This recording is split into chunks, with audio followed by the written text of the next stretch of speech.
Okay, so good morning, good afternoon, and good evening, everyone. And sorry, apologies for the delay in starting today's webinar because of some technical issues, but thank you for your patience. And welcome to today's Quantitative History webinar. And I'm Sijie, and it's a great honor for me to moderate today's session. And it's also our first webinar in the of the Year of the Snake. So we'd also like to take this opportunity to wish all of you a prosperous and also successful Year of the Snake. So today we are very happy to hear from Dr. Felix Schaff, a Max Weber Fellow in the Department of Economics at the European University Institute in Florence. And Dr. Schaff has recently received his PhD from the London School of Economics, and his research primarily focuses on the long-run evolution and causes of socioeconomic inequality, combining archival data with microeconometric and national accounting methods. And his presentation today, titled Inheritance and Inequality in a Pre-Modern Economy, will definitely provide us with fresh insights into the complex interplay between the inheritance institutions and wealth inequality. So we are very excited to hear from Felix today. And also in terms of the structure of our webinar today, Felix will deliver a 1-hour presentation, and following that, we will have a 15-minute discussion led by Professor Jingling Wei. And Jingling is now an assistant professor in the Division of Social Science at the Hong Kong University of Science and Technology. And we are also fortunate to have him with us to share his insights and reflections on today's topic. And finally, after the discussion, we will open the floor for a 10-minute Q&A session. So for all of our audience, please feel free to drop all your questions just in the Q&A box, and we will try to relay as many questions as possible to Felix during the session. Okay, so without further ado, please join me in welcoming Felix, Dr. Felix Schaff, and Felix, the floor is yours. Thank you, Sijie. Can you hear me? Yes, yes. Okay. So let's get this going. All right. So yeah, first of all, thanks so much everybody for coming. I saw many participants. That's fantastic. It's the first time I really present this to an audience, to sort of audience that's not necessarily mostly Western Europe. So I'm very much looking forward to the comments and the thoughts you'll have later. And yeah, the title of the paper is Inheritance and Inequality in a Pre-Modern Economy, and this is joint work with Sheila Ogilvie from All Souls, Oxford. And the starting point for this paper is really a very simple idea, which is that almost any household in society has to pass on property in some way and has to decide how to pass it on. And so the institutions governing this passage, they will be one of the most important resource allocation mechanisms outside markets, strongly determining how property is distributed. And since this gentleman here, Alexis de Tocqueville, wrote his book on democracy in America, there is a very simple but intuitive idea out there in the social sciences, which is that partible inheritance, i.e. the practice of dividing property equally among all offspring at death, that this has egalitarian implications. It creates an economically, and in Tocqueville's view also politically, equal society. And this compared to impartible inheritance, i.e. the practice of giving all property, and we're talking mostly about an agricultural society here, so this is mostly, think of this as a farm and land, to give this undivided to one heir, okay? And it's very intuitively, like if you split property up equally, then you get an equal society. If you keep it concentrated, you'll get more inequality. And this idea was, as I said, it's I think quite well known through the social sciences, but also was also picked up by economists, as you see here in a quote from an old paper of Joe Stiglitz. And these practices, they really vary greatly around the globe. But they also have the feature they are very persistent, especially in Europe. And so scholars researching the causes of inequality, they think that inheritance is really one of the root causes of inequality in the long run of history. And just to give you an idea of what is sort of the facts in terms of inequality that we want to explain, at least this paper. So this is the top 10% wealth share, one canonical inequality indicator, averaged over a number of European countries from 1300 until 2000. And what you see here is that inequality was actually on the rise. Wealth inequality for a very, very long time was not only rising in the 19th or 20th century, as here sort of the Piketty data would suggest, but for a long time before. And this is in a way surprising because many of the things that we think could drive inequality here, like industrialization, modern economic growth, the financial sector, those things were not really existing in sort of the pre-modern period. And so what this paper wants to do is build a little contribution to understanding why this curve trended upwards so much in the pre-modern period. But even if you're not sort of really interested in the historic causes of inequality, inheritance could interest you because these institutions, they're actually often advocated as a policy tool in today's developing regions, in agricultural economies that where they are used to influence social, demographic, or economic outcomes. And sort of the standard story, as I already mentioned, is that there's partible and impartible inheritance, and partible inheritance creates equality. As I mentioned, super intuitive, splitting up things creates an equal society. And this because wealth is apportioned fairer than compared to impartibility, and it might also create more egalitarian preferences. And I should put here, so there is also literature on partible inheritance potentially being good for growth.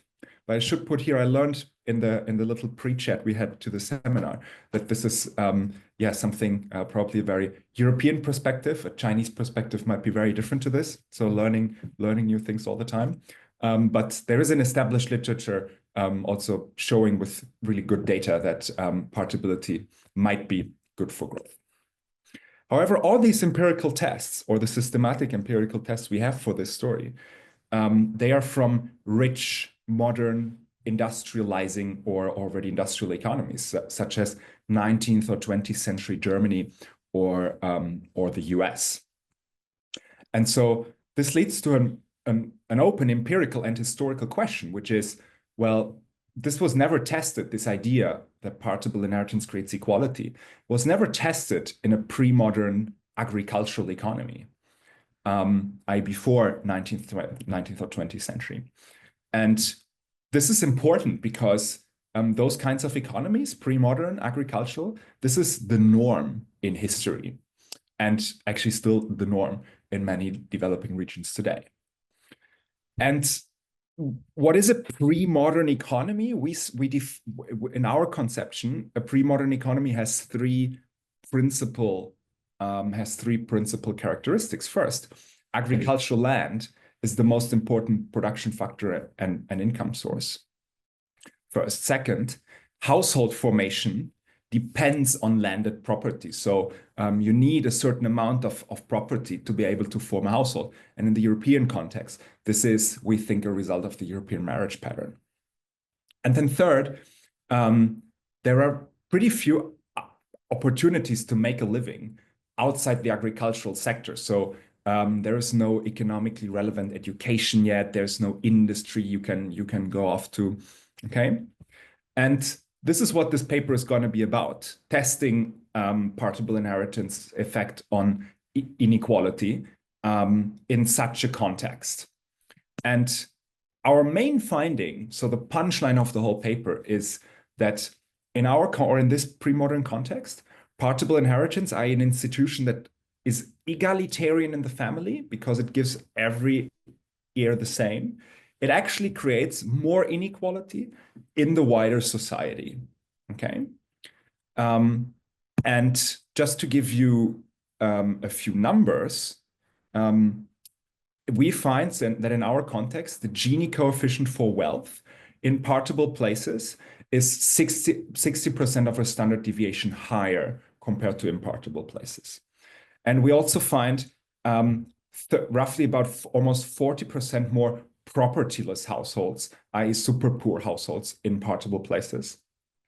And we find almost 70% more what we say super rich households. I'll define all this later and explain more what it is. But just to give you a taste for what we're going to find.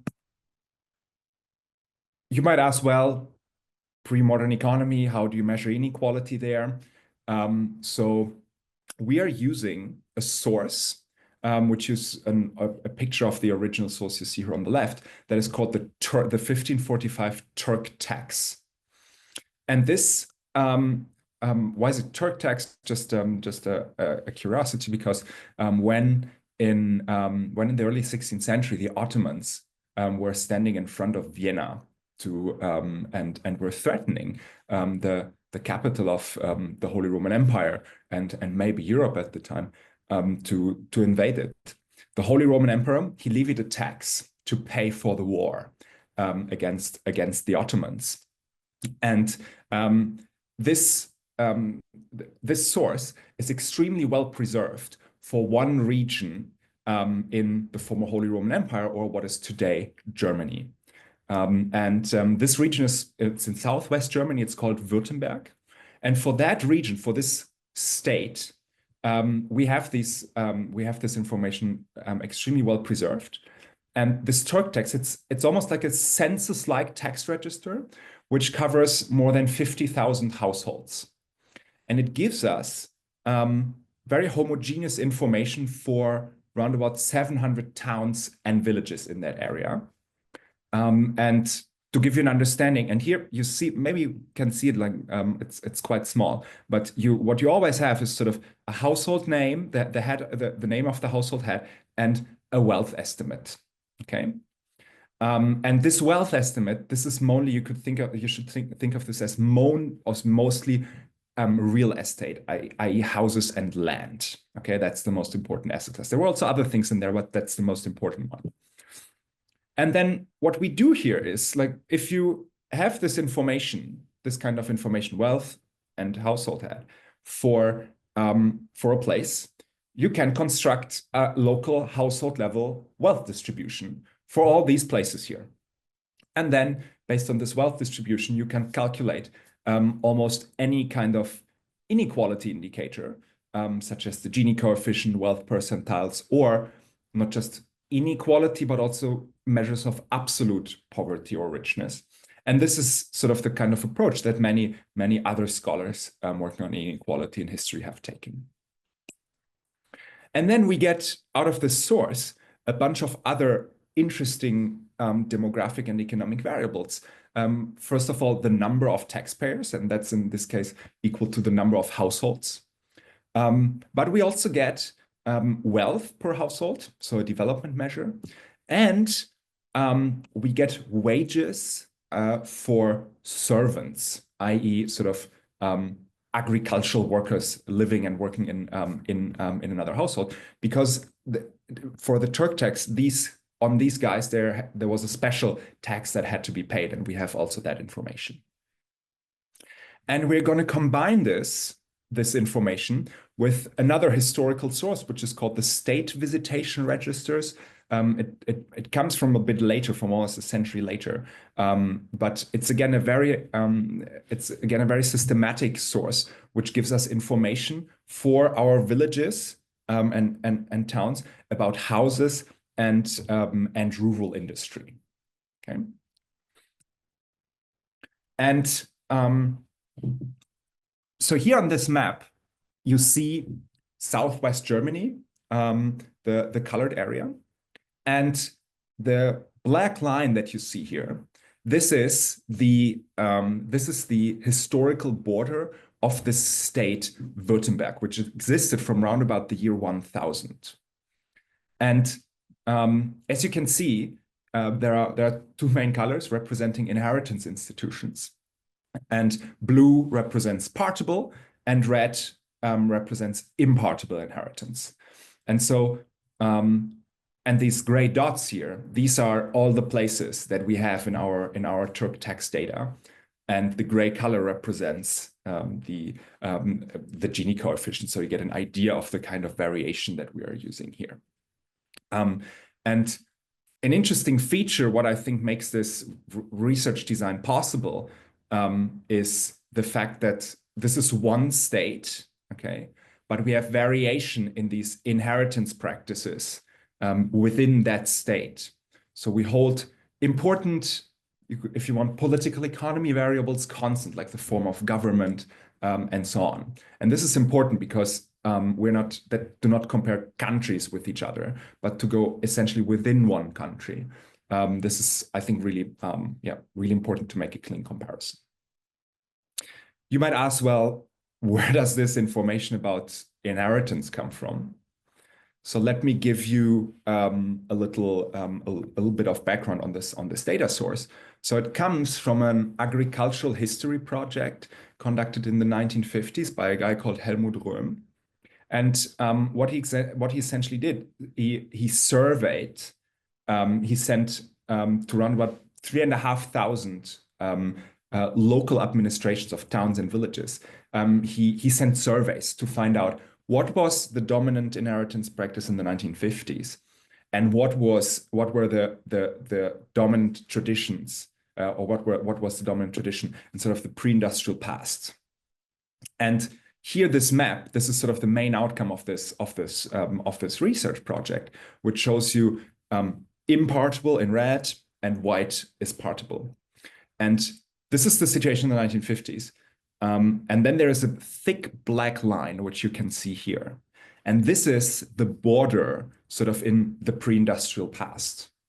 And what I found most striking when I look at this map is that how much this still coincides. So in the 1950s, in Germany or in Europe, we had industrialization in Germany, we had Nazi regimes who tried to change these inheritance practices and everything. But still, the sort of you see how persistent these institutions are, like in the 1950s, where the situation is not so different from the Middle Ages, essentially. Okay. And just to say a word about how we treated this information, you might say, well, this is good source. We validated this with other sources to make sure that actually we are using sort of accurate information. And you might ask, well, where does this come from? Like, where do these inheritance institutions come from? So let me give you a little bit of background. So as I already said, there are these two rules. Just to give you an overview of where partibility and impartibility existed. So my apologies, this is very Europe focused. If anybody of you knows a map for the world, please send it to me. But here we go. This is a map for Europe, where black represents partible places, and the striped areas represent impartible places. So the country where I'm currently in, because I'm in Oxford right now, England, it was sort of famously impartible, and the country where I work and live, Italy, was famously partible. And here you see Germany, and here you see that actually there is this European dividing line between these two institutions that runs right through this area. Okay, so here, this is sort of where our empirical observatory will be. But as you see, this is an institution that existed everywhere in Europe. So even if we just look at this small area here, we might draw some lessons for more broadly, because one or the other practice was practiced everywhere, at least in Europe. And partible inheritance was probably the default norm since settlement of Germany. So scholars working on this think that this is what peasants originally want to do. And then in the Middle Ages, broadly speaking, impartibility emerges. And there are different theories. So some say it's It's a tradition that derives from Germanic peoples. We have some quantitative evidence about, or some quantitative studies looking into this. And sort of one theory is that in areas that where agricultural productivity was low, impartibility emerged because only large farms are sustainable, can produce enough output to make a family, to give a living to a family. And agricultural productivity we can measure with soil quality and elevation, or at least proxy, which we'll do later on. And another theory is that it had something to do, impartibility, with the point of settlement, because when places were settled in the Middle Ages, as opposed to earlier, okay, then settlement from the Middle Ages onwards was controlled by local feudal lords. And they gave land to their peasants under the condition that they wouldn't split it up, because if land is held together, it's easier for the lord to levy dues. Okay, this is another theory. So late settlement being here the driver. But I think, I should emphasize that the experts on this topic, so here I quote Röhm, they think that how these institutions emerge is in a mystery. So Röhm says it's arbitrariness and chance shaped them. And while we have some indication about how they generally emerged, certainly where this border emerged, this is anyway still a mystery. But what's really important for us here, for our research design, is that there is this common assumption that since the late Middle Ages, these practices, they were more or less constant in Western Europe and they're within Germany. And only later in the 19th century and with Nazi legislation, some of the changes you saw on the map, they occurred. And so what we are going to do empirically is we are going to compare places to the right and left of this border. Okay, and we're going to do this, and so technically, or our analytical setup will look like this. We'll run some regressions where on the left-hand side, we'll have some inequality indicator like the Gini coefficient, the wealth percentile, or the share of poor and rich people, and then we are going to estimate essentially a dummy on whether a place was partible or impartible. And we are going to do this conditional on a function of geographic location. And this geographic location will be in one version, in the OLS version, will be just longitude and latitude. And then we'll add to this the distance to this border that I just showed you. And then we're not going to do this for the whole area, but we're going to select an optimal. We'll use an algorithm by these guys at Calonico et al. To sort of select the optimal bandwidth, which will be roughly about 5 kilometers to the right and left of this border. Okay, and the idea is that if you restrict the comparison to places that are very close to this border, like once you come very close to the border and these places are very close to each other, they're essentially equal in all sorts of characteristics. What is different is the inheritance institution. So the effect that we can calculate will be very clean. And this is the basic setup. But then we'll also always have, as a sort of robustness check, some regressions where we condition on a few things. And here we condition on some sort of standard things. For example, whether a place was a city, a district capital, whether there was a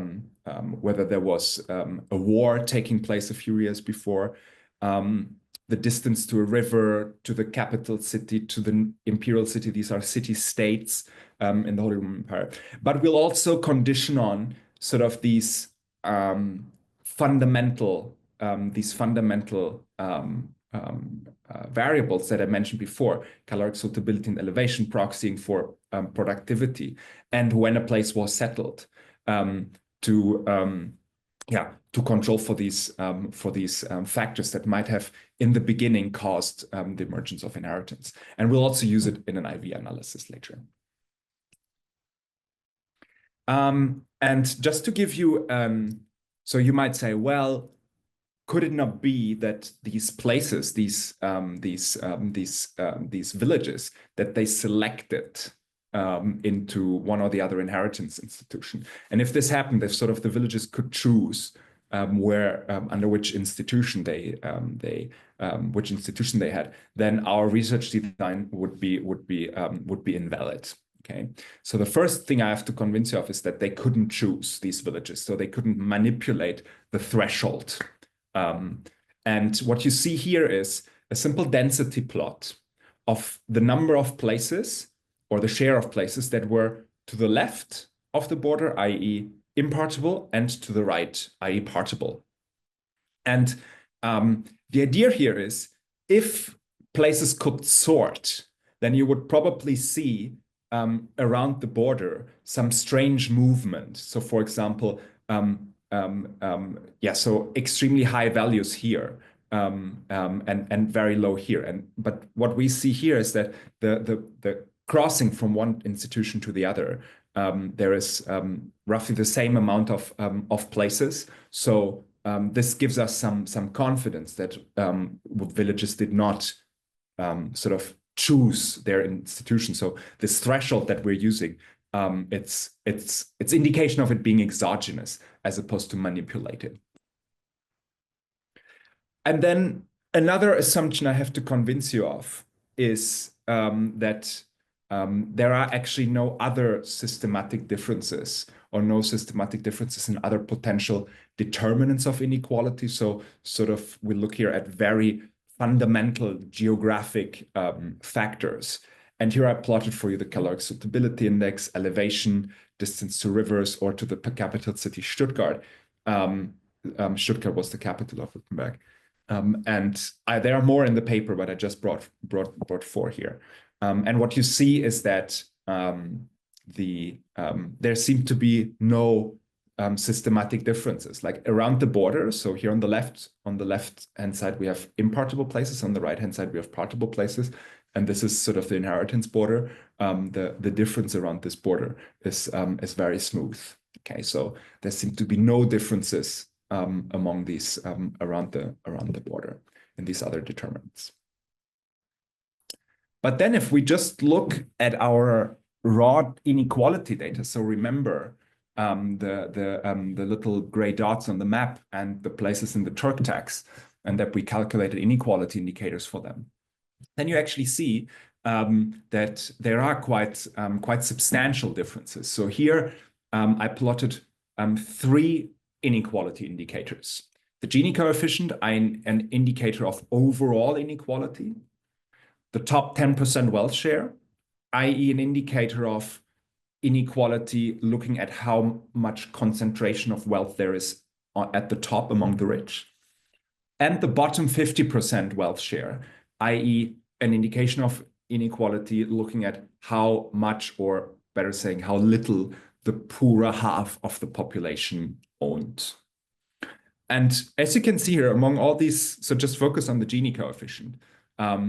So in impartible areas, we have, so once you go from an impartible to a partible area, you get a jump and much higher inequality. Okay, and this is consistent just in the raw data, so we don't need fixed effects, whatever here.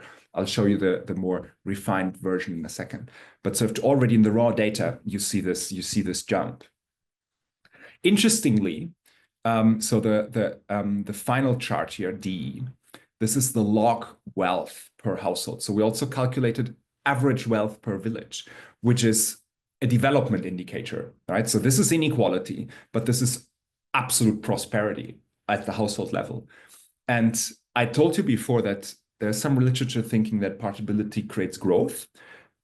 Measured as household level wealth, we do not find any differences between the two areas. So it is probably not just driven, this difference here in inequality, but just better or worse economic development, because economic development was 0 between the two areas. And here I show you all of this in a sort of more in a regression framework. This is, you can think of this here as sort of our baseline estimate. So here the outcome variable is the Gini coefficient, and what this number tells you is that places that were partible around the border had roughly 0.07 higher Gini coefficients, which, as I mentioned, corresponds to roughly 60% of a standard deviation. So we're talking about quite large effects here. And then what we do, there are sort of, in this regression discontinuity literature, what you do is you play around a little bit with certain specifications. So we cut the bandwidth, so the area around the border, we cut it in two, we make it larger. We add different polynomials to our regressions, because the function of distance to the border can have different forms. It can be, usually it's linear, but it can also be quadratic here, or it can be cubic. All things that you can change, but they do not seem to make a big difference for our results, as you can see here. And just to give you, because sometimes people ask, yeah, is this a border phenomenon? Are you just looking at a funny area? So here's just simple plain OLS estimates, taking all places in Württemberg. So not just the border areas. And you can see here that the outcome is, again, the Gini, and the treatment is, again, partible inheritance. And you see that we are roughly talking about the same phenomena here. So quite large positive effects of partibility on the Gini coefficient. So this is our main story, sort of our main empirical finding. And we do a lot of checks in this paper. So for example, we use these geographic forces that I mentioned in an instrumental variable analysis, which essentially generates what you already saw in the OLS. I'm not going to show you, but happy to ask any questions.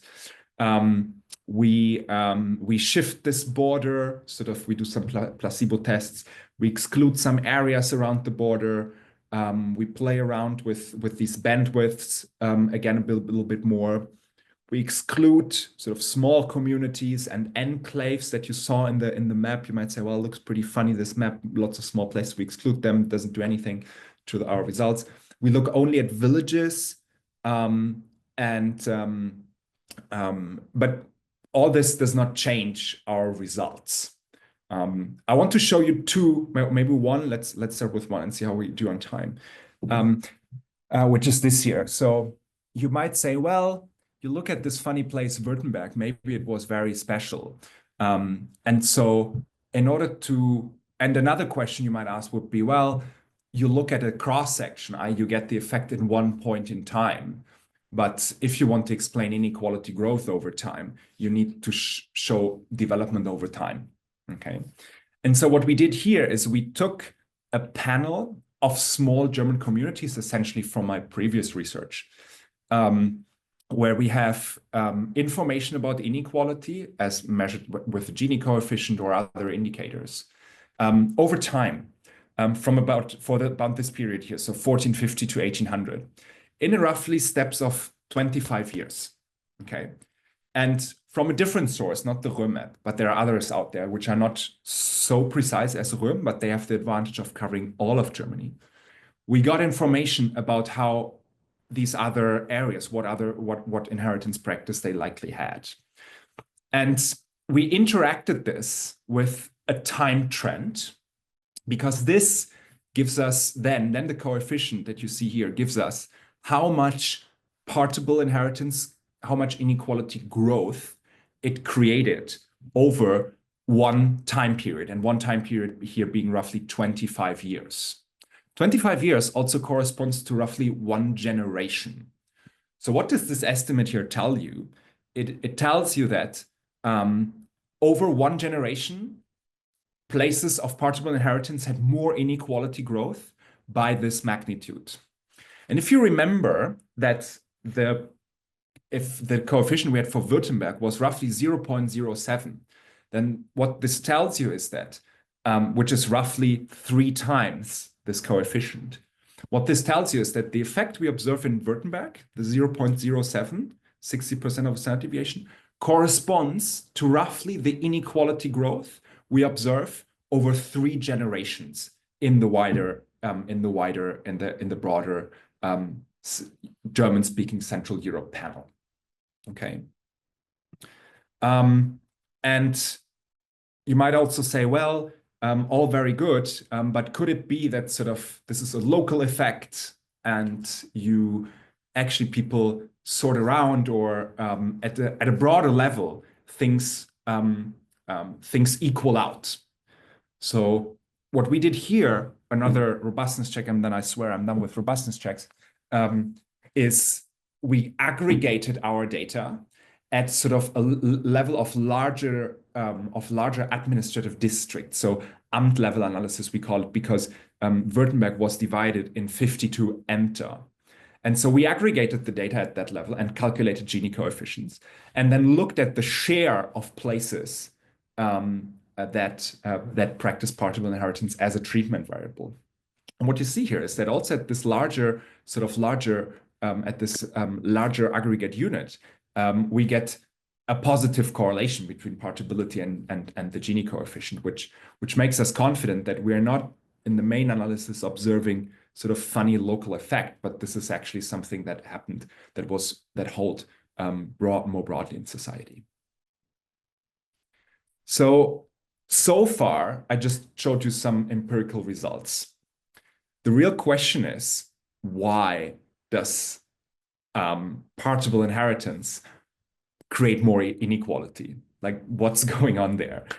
We saw that this is quite the opposite of what happens in sort of modern economies. So we need an explanation for this. And we think that what's going on here is a 3-part mechanism that polarizes the wealth distribution under partible inheritance. And this mechanism, the first part of it works through the family and the marriage system. And we think that partible inheritance, it leads to selective marriage and household formation, and increases assortative mating on wealth. Why so? In this society, in pre-modern societies, there existed property requirements to marry. And partible inheritance gives people tends to give on the margin, people on the poor ends of society, enough property to jump over this threshold. And in our context, this is a social expectation that is part of the European marriage pattern, which means that, or this social expectation means that people only marry if they can support themselves independently, okay?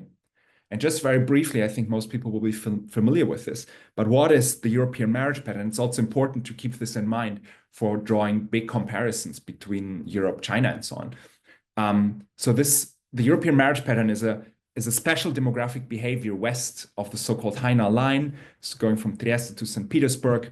And what it means is essentially that people that in this area, they have a higher age of first marriage, many never marry, households are predominantly nuclear, and economic historians think that all this led to lower fertility, which was potentially good for growth.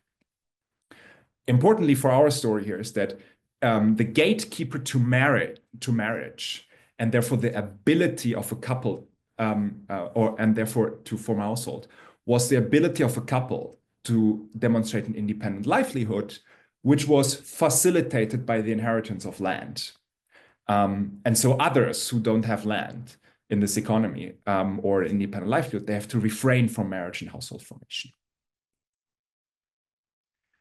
And the second part, also operating in the family, is why partibility creates more inequality, is that when land is divided, we think that it increases the incentive for peasants to engage in assortative mating on wealth. And this because if this institution, it divides land every generation, people constantly have to fend off this risk of the land becoming so small that they can't live from it anymore. And so we think that this increases the incentive to engage on assortative mating on wealth. And then the second mechanism we have in mind works through the land market. And it's very simply that if you fragment land, at some point, land is so small that holdings are just not viable anymore. You can't live from it. It doesn't produce enough for a family. And so what then happens is that people might decide to sell their land. And so small holdings, they're reconcentrated in the hands of large landowners, like rich guys. And you'll have a mass of people who become landless, okay, creating more polarization or inequality. And the third mechanism that we think operates here works through the occupational structure. So we know that land-poor households, they tend to combine agriculture with by-employment. So for example, doing rural industry. However, sort of non-agricultural goods, they are quote unquote luxuries, are not essentials like food. And so we know from basic economics that they have a higher income elasticity of demand. So what this means is that higher income elasticity of demand, when there is a shock, for example, a war, these places that are more reliant on non-agricultural production, they will be more vulnerable to those shocks, and they have a higher incentive to sell their small plots to survive, okay, to generate some income and just can be able to buy food, for example. Under impartibility, this mechanism does not operate. First of all, because non-inheriting offspring, so people that don't inherit, they're exported into celibacy, i.e. they don't marry at all, they don't form households, or they emigrate away. Second, under impartibility, large land plots are never divided up by the institution. It's kept together. It's not divided up. So this here cannot happen. And the incentive to combine agriculture with risky by-employments, it is much less pronounced because the land plots do not become too small to live from it. Okay. Lots of words, and we're already 50 minutes in it. So let me try to summarize what I just said in a visual form. So here you see sort of a very stylized representation of an impartible village and of a partible village. And this is the kind of model that underlies studies looking at partibility and impartibility in modern economies. And what they essentially assume is that under impartibility, what happens is that some people inherit land, and these are the large squares here, and some people, the non-inheriting offspring, they don't inherit. So they will be poor, represented by these black X's here, okay? And if you just eyeball this imagined distribution, this looks like quite an unequal situation. While under partible inheritance, what happens is the land is essentially split up equally in every generation. So you get this very homogeneous distribution, which looks very egalitarian. What we think really happened in this pre-industrial world under partible and impartible inheritance looks more like this. So under impartibility, there will be again some guys who inherit land, but then there will be non-inheriting offspring. But they are represented here as gray X's, gray Y, because of this expectation of the European marriage pattern that you only form a household if you have enough property. These guys, they will not form a household. And because inequalities typically measured at the household level, they will not be part of the wealth distribution. Okay. And under partible inheritance, the situation looks like this. So instead of having a very homogeneous distribution, you have some places that are very small. So people engage, for example, in assortative mating. So poor people marry poor people, rich people marry rich people. So you get very small places and some very large ones. And because the institution gave more poor people enough property to jump over this threshold needed to form a household, you will actually have some poor households here. Okay, and because not everybody can live from their small plots, they're going to decide to engage in more risky agricultural by-employment, represented by the red color here. Okay. Now, you can say, well, nice story. Any empirical evidence for this? So of course, in order to document this this pattern or this mechanism fully, we need extremely detailed data on land transactions, on marriage, and so on. All things we do not have for this agricultural economy, but also not for many actually agricultural economies today. But what we can do is we can derive some predictions from our theory about what should happen in localities with partible inheritance if our theory were true. And I have 6 predictions. I'm not sure I'm going to get through all of them, but I'll explain them as we go. So let me start with the first. If it's really true that in partible places, more people can form households because the institution endows at the poorer end more people with enough property to form a household, we would need to see more households in partible places and also more houses. And I hope you can see this. It's a bit small with all these 8 specifications in there, but we constructed data on the number of households in every place in our data set. And what this coefficient here tells you is that places with partible inheritance, conditional on lots of stuff, i.e., for example, agricultural productivity, have roughly about 1/3 more households, very much in line with our theory. And then we collected from this other source, the state visitation registers number about houses, as to verify this, because if you have more families, more households, they should buy more houses. And you can see here that in places that are partible, the number of houses is roughly about 50%, almost 50% higher in partible places. The flip side of it, I explained to you, well, under impartible inheritance, what happens? The guys that don't inherit, what do? They do 2 things. First of all, they migrate away. And where do people migrate usually to in this period is to the nearest town, if possible, because towns offer other livelihoods you can do. For example, there are other things from which you can make a living. So we would expect that places that are impartible, that sort of the next town to them, it should have a larger population size.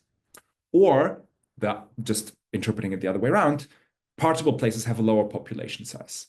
And this is exactly what you see here. So we see that impartible places have towns right next to them that are roughly 25% or 1/4 larger. So exactly in line with this idea that people, if they don't inherit, they probably migrate away. Okay, we see this in the population size of the nearest towns. And then the other thing that people could do that don't inherit under impartibility is they could remain celibate. So for example, working in the households of their inheriting brothers. However, if you think about this in a labor market perspective, this pool of brothers that don't form households that are available there as workers to work on the farm of the brothers, in this period, this was often unpaid household work. Okay, so they work for free. And this means that in this market for agricultural workers, for example, servants, this pool of guys working for free should depress wages for servants under impartibility or increase wages under partibility. Okay, and this is exactly what these coefficients tell you here.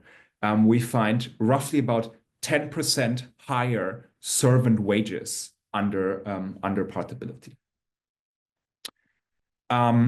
I want to pause here for 1 second and offer a little reflection here, because so far I told you that partibility increased inequality, but did not produce growth. So it looks pretty bad, right? Like just more inequality. But these results here, they show you that there's another inequality, there's another human well-being trade-off. So, and by this we mean more households could form, which is actually, they're independent households instead of staying dependent in the brothers' household. So we think this is actually, in a way, a good thing. And also if this really indicates less unpaid household work. Also, this is a pretty good thing. So there seems to be another equality human well-being trade-off here under partible inheritance. So several parts of our theory also predict that not just higher inequality, but also more higher absolute poverty and actually richness. So for example, think of assortative mating. If really poor people marry each other, rich people marry each other, we should see more absolute poverty or richness. And so what we did is we constructed indicators of absolute poverty. So we took here a threshold of less than 50 gulden, which is sort of the local currency, and looked at and said, everybody who's below this, we define as poor. And you see here that partible inheritance, very much in line with what I'm telling you, also had substantially higher absolute poverty. And then in this column here, what we look at is fiscal poverty. So in the Turk Tax, there was a bunch of people that were considered too poor to pay taxes, so fiscal poor. Many of them propertyless, i.e. having nothing. And this is, I think, a big strength also of these data, that we can observe super poor people, which you usually can't, even today with wealth data, because the super poor don't pay wealth taxes. Here we can. And it shows us there's partible inheritance. It increased, oops, sorry, there's a fire alarm here. There we are again. It's just the usual test they do here in Oxford every Thursday. And here you can see that there's actually a very substantial amount of more poor people under partible inheritance, roughly about a third. And if we look at, we also constructed indicators of richness. So for example, my apologies. I hope this was it now. We also constructed indicators of poverty, of richness. So we defined richness as being above 1,000 gulden, which corresponds roughly to the top 1% wealth share. And as you see here, there's not more moderately richness, which we define as 500 gulden, but there are more super rich people, more super rich households in this world, very much in line with our theory. I also told you that we would expect more non-agricultural activity in these partible places. And again, from these state visitation registers, we collected information about whether there was local craft production, i.e. non-agricultural activity. And it turns out that actually very much in line with our fifth prediction, there is more non-agricultural productivity in these places. Probably because, as I mentioned, if land is fragmented, people need other livelihoods. So they will do things that are not agriculture, for example, do spinning or produce tools or something. And then the final piece of evidence, and then I swear we're done with regression tables, is this idea that if it's really true that people engage in more non-agricultural activity and partibility, and this polarizes the wealth distribution, then we argue that those places should be more vulnerable to economic shocks. You remember higher income elasticity of demand for places that are less agricultural. And if then comes a shock, we should see more polarization. That was the argument. And in our area, there was a war, quite a big war, so-called peasant war, a few years after we observed inequality, like 20 years before. And so we used this variation of some places being hit and others not to interact it with partible inheritance. And what you see here, what do these regression coefficients tell you, is that these fiscal poor guys that I was talking about, like the have-nots, essentially the propertyless, if a place was partible, then this peasant war created a substantially higher number of these fiscal poor people than under impartible inheritance. And the same is true for richness. If a place was partible and treated by the war, then the polarization we get in terms of more richness is larger than compared to a place that was impartible. Okay, so exactly what I mentioned before, that the tendency to polarize wealth in the moment of economic shocks is more pronounced under partibility than under impartibility. This is what these estimates show.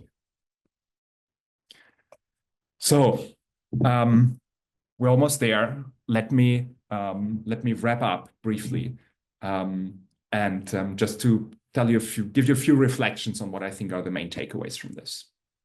So I think I convinced you a little bit that partible inheritance can lead to higher inequality, and it can do so in economies with typical pre-modern characteristics, which, just to remember, are the norm in human history.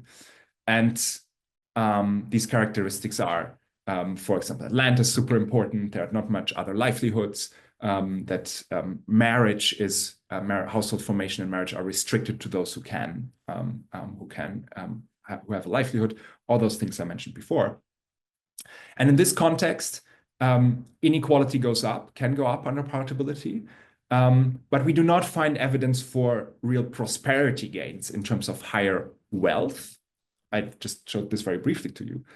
But we find evidence of another inequality human well-being trade-off, which is a thing that public economists think a lot about. Like, if you have an institutional policy and you get more or less inequality, what is the trade-off? And I showed you there are some actually positive trade-offs in terms of more independent households, less unpaid household work.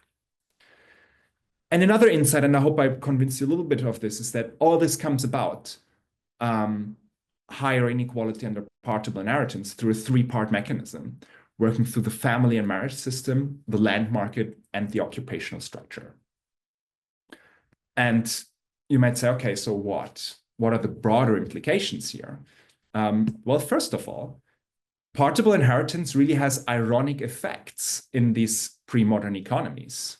So as opposed to what we find in modern ones, where this institution creates equality, here we have the situation where an institution that creates equality in the family, because it divides everything equally among all offspring, it actually creates more inequality in the wider society. Okay, so quite a bit counterintuitive, if you want.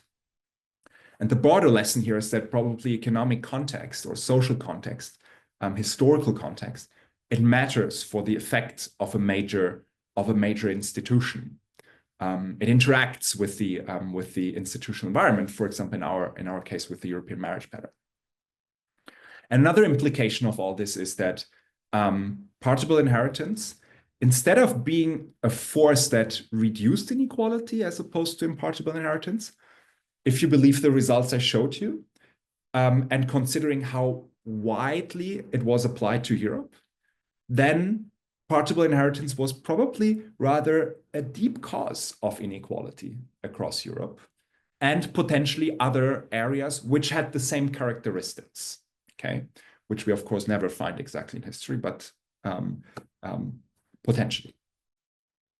And this is it. Thank you for your attention. I just leave you very quickly with a little quote from Fernand Braudel, who was right on many things, I think. Thank you.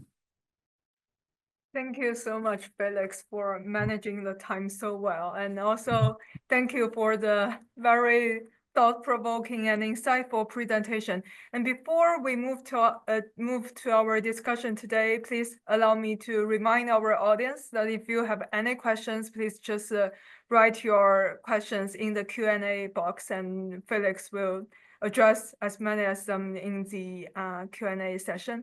So yes, I'd like now to invite our discussant today, Professor Jingling Wei from HKUST, and to listen to his feedbacks and also reflections on this interesting topic. Jingling, over to you.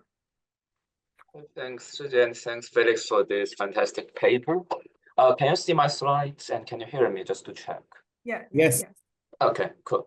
So thanks for letting me to discuss this paper. So first, it's just an overview. So I really think when I saw this paper, I thought it was fantastic for you finding a data set in which we can have both partible and impartible inheritance institutions. I think that's really a fantastic data set.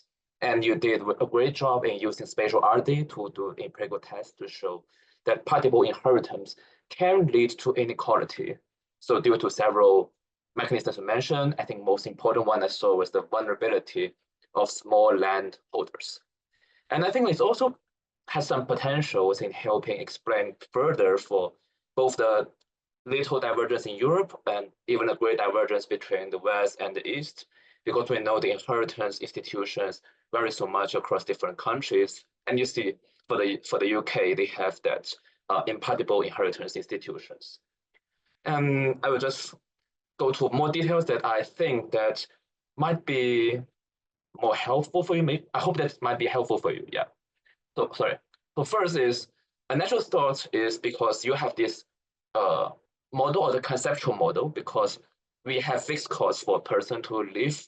So you need some basic calories every year. So basically that's when you have fixed cost, when you have frictions, and we can create two kinds of equilibrium. One is you have nothing and you leave this world, and second is you keep staying in this village and you have some land.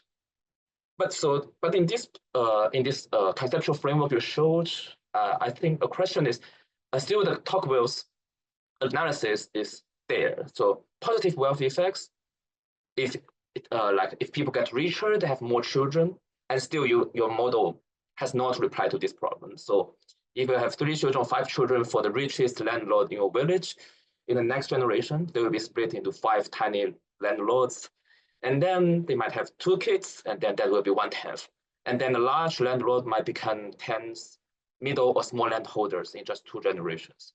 So I think that's one thing that your model need to think of how to deal with it. So here I provide one possible solution. I'm not sure whether that can work, but because you can see if for poor household, they have a associative mating to marriage with poor household. But if they are very poor, so they only have 1 child, so finally they will have larger land after 1 generation. For richer people, they might divide the land into 3 shares, and then they will have smaller landlords. And if we introduce something special, like if each household can only have 1 child left due to diseases or different warfares, and then in this village, you can have a kernel, a large landlord, because each generation, they want to have more children, but due to diseases, they have only 1 or 2 finally. And then they accumulate land, and they do not easily divide the land because they were lucky to just have 1 child left. And another solution might be for like in China, so you have some claims that are formed. In these cases, if the claim has some land, the leader might only control over this land, but they don't necessarily possess all this land. In this situation, this clan can absorb land from other groups, and then the clan becomes larger and larger.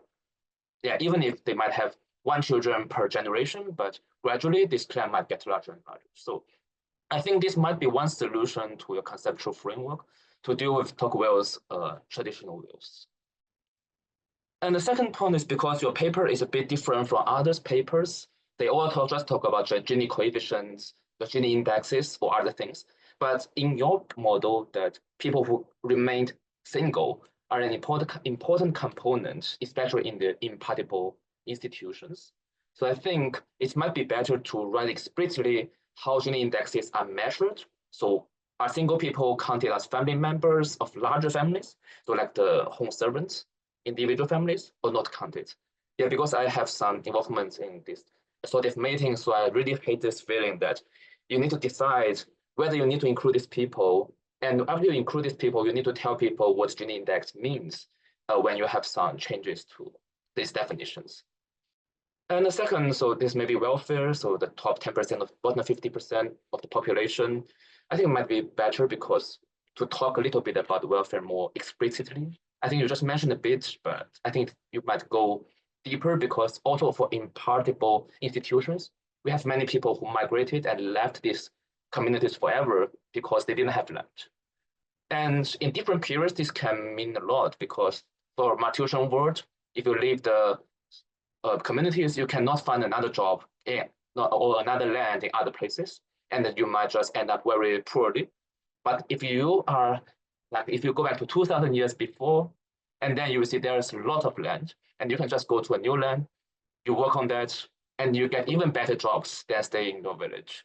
I think that's a concern in when the outcome, when the external options can affect a lot for the welfares of these two groups of people. And just another random thought is about the poor people or fiscal poor people. Maybe these partible inheritance communities developed different cultures, so like when they provide public goods to the people, and maybe people can just live more easily when they don't have so much wealth. And another thing I'm concerned about is interpretation, because for this Waggett's 2021 JEH paper, I think they try to emphasize that they looked at the very rural areas of Hesse-Kassel, although that's the 19th century, but they say it's very rural. So might need some elements in the model to reconcile differences. So if population growth works, then we can say in 19th century, maybe people that were richer, they had more children, and because we had better medicine maybe, and so they had more children left and lead to more equal world.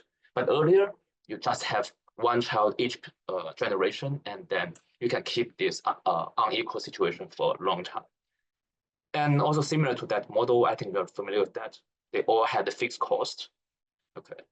And another concern about table 6 is when you look at this annual data. So if you look at 25 years, 0.023, for 350 years, that can go to like by 14 times, that's like almost 0.3.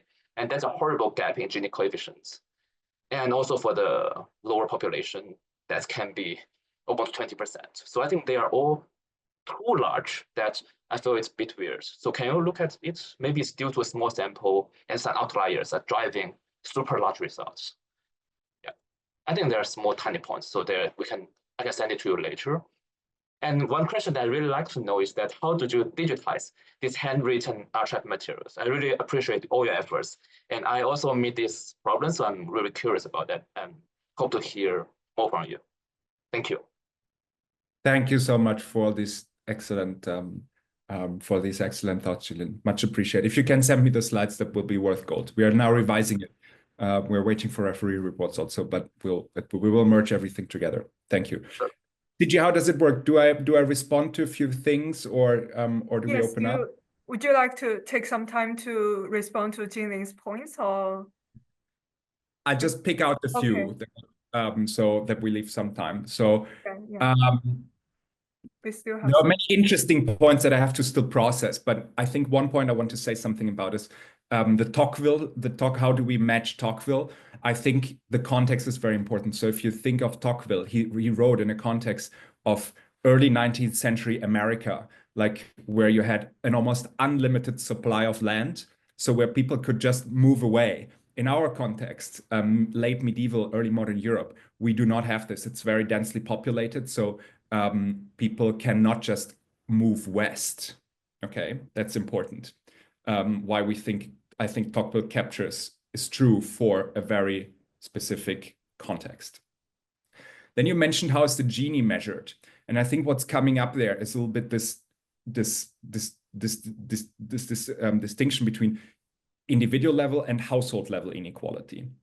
So what we do is we measure inequality at the household because that's the only thing we can do.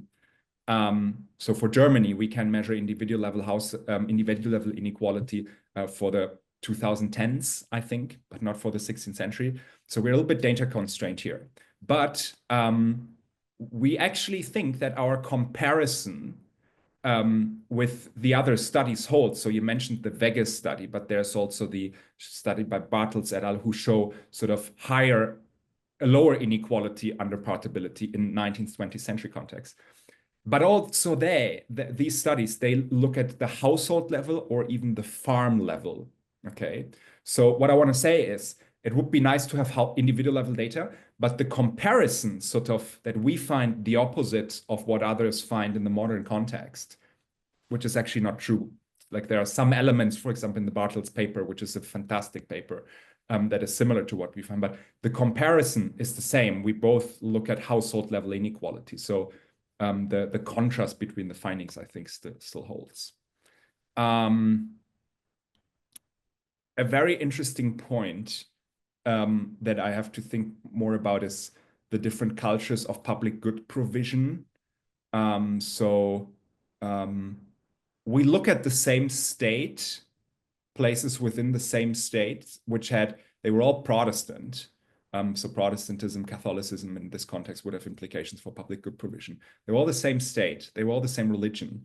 So at least sort of at the broader level, at the state religion institution level, I think there are no differences, but potentially, yeah, you mentioned culture. It's something we can't measure, but something to think about, whether this might matter. But I don't have a good answer right now. Can't neither say yes or no. I just say I haven't found any evidence for this. That's it from my side. For the rest, I have to think. Thank you both Jingling and Felix. So I think now we can take the questions from the audience. So the first question is raised by Xiaopeng, said that it's counterintuitive how to explain it compared with impartible inheritance. Partible one will make siblings more equal in wealth, which led to wealth equality. I think you addressed it just in the presentation, but maybe do you still want to elaborate a little bit more on this? So. Sorry, so can you say that again? Yeah, it's also in the Q&A session. So the Q&A box, maybe you can also Okay. read it. Yeah, but just basically it's counterintuitive and compared with impartible inheritance, partible one will make siblings more equal in wealth, which led to wealth equality. Yeah, so I think again there is a little bit this. So I think the numbers are clear. So at the household level, in our context, we find more inequality. Like there's a bunch of robustness check. If you have more in mind, please tell me. But I think this result is empirically pretty clear at the household level. Now you can say, well, would the individual level is this maybe different at the individual level? Again, as I said before, we cannot measure the individual level, but I think because also other studies we compare our results to are at the individual level, sort of the contrast does not change. But there are also reasons. We also find it quite unlikely, actually, that the individual level would sort of flip our results for several reasons. First of all, in the pre-industrial period, richer people had more children. And if you then split up, sort of, if you imagine you split up a household into its components, and then rich people have more children than poor people, this would, I'm not sure whether in the end we really get more inequality under impartibility if we measure it at the individual level. And one reason why I'm not sure about this is also these panel estimates that I showed you. So Jinlin rightly pointed out they are pretty large, good point. But if we believe them for a second, sort of that places over time experienced also more inequality under partibility, then so the difference between individual and household level is one of levels, not of trends. So if we accept that partibility put places on a steeper inequality growth trend, then we find it quite unlikely that any difference in levels between individual and household level inequality would not be compensated over time through more inequality growth. You see my point? So we cannot completely address this because we cannot measure inequality at the individual level, but we have some ideas about why this might actually not be so straightforward to believe that this is the case. Sorry, so long there answer. is no like probate or will data in Germany at that time. No. Not at that level not at that level, but later. Good point. I'll take a note. And our second question by David, and he asked that the main prediction seemed to be a lower population growth in impartible areas due to non-realized marriages. Seems easy to test. Yeah, well, what we what we essentially have is the number of households, and you had to marry. Like you can only form households if you marry. So number of households and marriages is pretty much the same in our context here. This lower population growth thing, I hear it often, and like our results seem to suggest higher population growth under partible places because we have more households that form. But this is not the only margin along which population growth is decided, right? You can also have more fertility or less fertility within the household, and that we can't measure. So what we are saying is, yes, our results imply sort of more households, but it is possible that actually within these households, for example, because they are threatened by land fragmentation, whatever, people reduce fertility. It could be like there's some work by Paula Gobbi, a fantastic paper that looks at sort of inner household fertility and finds lower fertility under partible inheritance.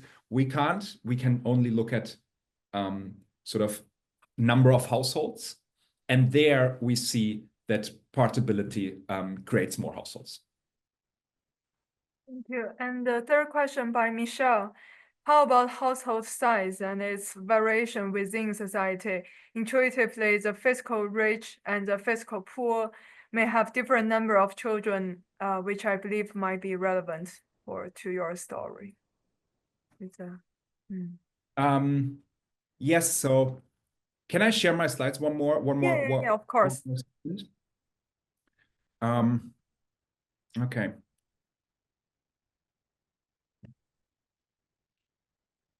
Here we are.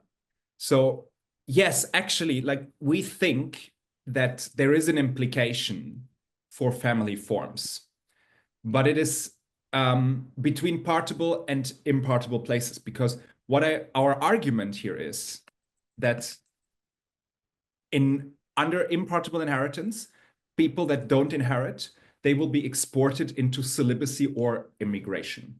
Meaning that I'm your brother, CG, and let's say you inherited and I don't, which was possible which was actually possible. Females could inherit in Württemberg, and then I continue working and living in your household, which would mean that the household size should be larger under impartibility than under partibility. And this is actually there. We can't look at this, but there are some social history studies, older ones, that looked into this, and they find indeed that sort of nuclear families, i.e. just head couple without any relatives, are almost always the case in partible places, but less likely in impartible ones. While in impartible ones, it is more likely that there are stem families or other extended forms, so where the head couple lives with their children, but also, for example, with unmarried siblings. So there is a slight difference. We think it's not gigantic. We are not talking about sort of super big differences, but on the margin there might be. And this is actually part of our story. Like we say that under impartibility, people that don't inherit, they will be celibate. And so it's actually essential part of our argument. Yes, okay. So the next question by Siman and asks that where do you find HTE data sources? Thanks. Where do you find? The HTE data sources. What is HTE? Sorry, I think it's right. So it's where do you find the data sources? Yeah. yeah. Where do you find the data? Where do you find the sources? Well, well, I think this is something. So CG and me, just for the people who don't know, CG and me did the PhD together at the London School of Economics. And if you do your PhD in economic history there are people who teach you how to go into archives, how to find those things. So you need to read a lot social history. Like this is something I would especially recommend to the people that come more from the economic social sciences thing. Like you need to read lots of historical stuff which informs you about what sources are out there. and then you find inspiration. For me, it was a random finding. I think that in some in several actually his social history books, there was reference to this Turk tax, and someone was like, what's in there, and was a gold mine. So yeah, read the historians. Thank you. And the next question is by Alejandra, and she said, "Many thanks for the excellent presentation. With the implication in mind, I would like to consider a few tests against your hypothesis to make your conclusions more robust. We've seen results for partible in Gini distribution. How do the results for impartible look like? And also, is it possible to distinguish between partible and primogeniture? And it would be possible to use a divide around the median average size bandwidth to capture the optimum scale effect." Can you say the second part, the second half of it again? The second half, like, is it possible to distinguish between partible and primogeniture? Okay. Yes, the final part. And would it be possible to use a divide around the median average size bandwidth to capture the optimum scale effect? Okay, the last one I didn't understand, but the first two I understand. So you're asking, how do the impartible results look like? So the impartible results, throughout all the analysis, they are the counterfactual. We have a dummy that essentially our treatment indicator is a dummy, 1 being partible, 0 being impartible. So all the results you saw are partibility relative, like compared to impartible one. Okay, so we essentially set impartibility as 0 if you want. Okay, so all these results that you find, they are compared, partibility compared to impartibility.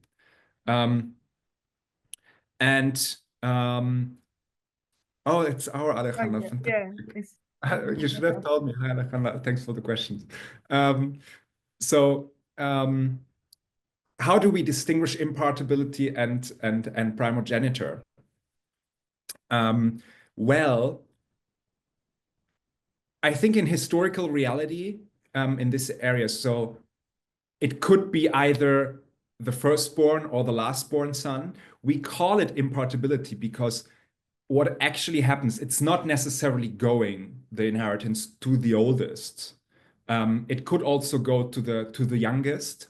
And I think in reality, what families did is they negotiated this inside. So who gets the farm? The only rule that had to be fulfilled is it goes to one person together. And they took into account also. So for example, if the oldest already had married a rich girl somewhere, okay, then maybe it would go to the second or to the last.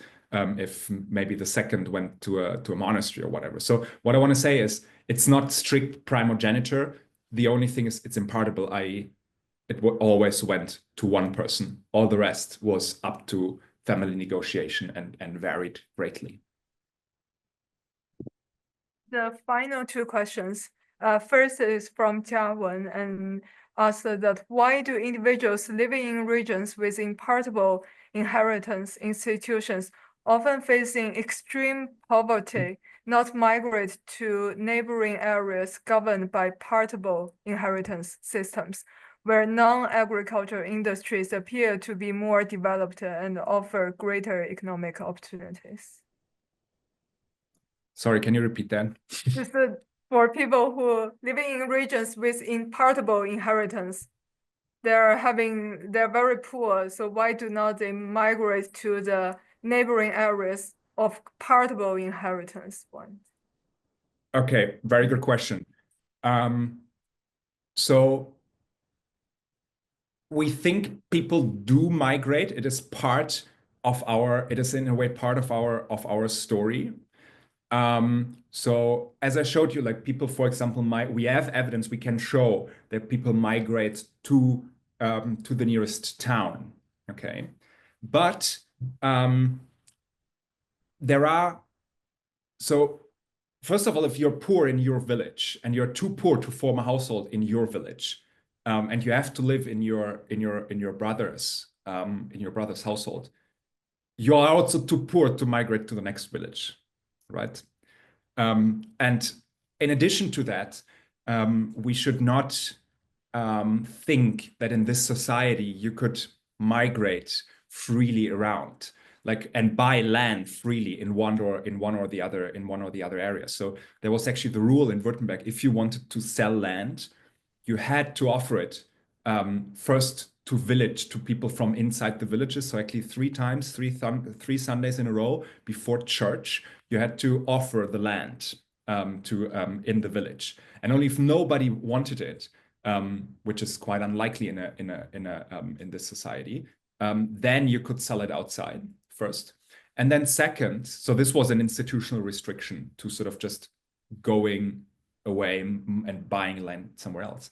And the second restriction was, in order to buy land somewhere or in order to go to a place, you need to get citizenship there.